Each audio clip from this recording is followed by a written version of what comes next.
Hi friends, it's Rhonda and welcome back to the third outfit of my Slow Fashion Frida PDF packet.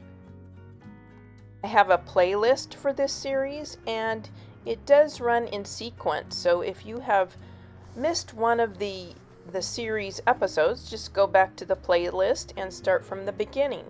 But here you see I'm back to painting because I need to paint Frida some arms. So I'm using a fabric marker.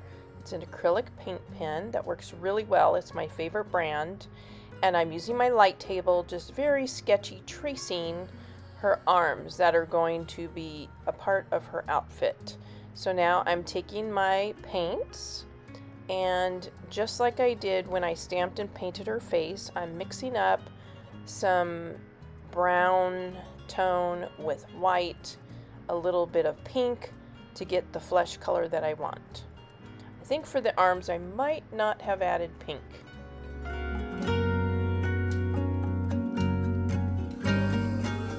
Now, just like the other outfits, I'm using the PDF pattern to trace out the different layers of clothing. I'm going to be using different textiles, from thrifted clothing, from salvaged clothing, from scraps of fabric that I've had forever in my sewing and quilting stash. I think one of the best ways to do this is just get out several coordinating fabrics and just audition them and see which one works. I always go for the contrast, especially when I have a lot of layers for this. I want each layer to pop. This is a piece of gorgeous cotton, bright colors, beautiful embroidery, and so I decided to use that for the base layer of the skirt. I've also got some hand-dyed laces I'm going to use. I've got some very geometric patterns that I'll use for that bodice section of the outfit. And then for the main part of the blouse, I'm using one of the scraps from the Mexican dress I've used in previous outfits.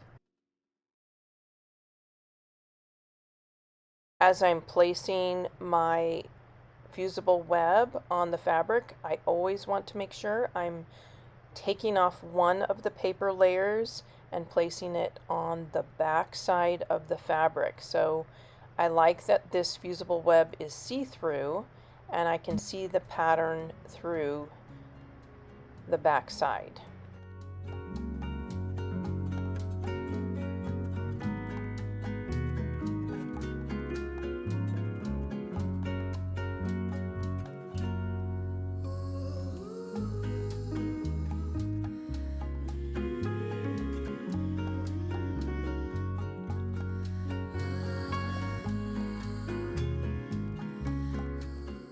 Here I loved all these patterns on this little panel that I had, so I took the background fabrics and the dress fabrics and I just auditioned them to see which one I thought might work well with the design and the space I had for the little bodice.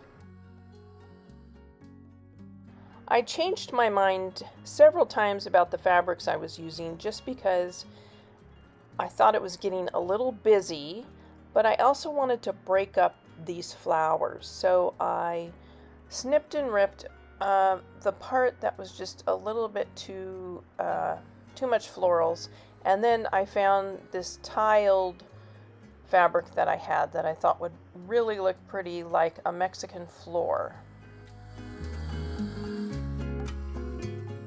Like in my previous videos, I glued the background pieces with the washable glue stick. That way it doesn't add bulk, because all the little fabric pieces, the little appliques for her clothing, are all backed with fusible web, so I didn't want to build up any more thickness. I'm scoring the back papers with my stylus. I'm also using the stylus as a tool to lift up the different layers and place all the little pieces where I want them to be. I trimmed down one of the arms just to tuck it back behind her body a little bit more, and I think I also trimmed the skirt a little bit because I'm adding that extra layer of lace on the bottom.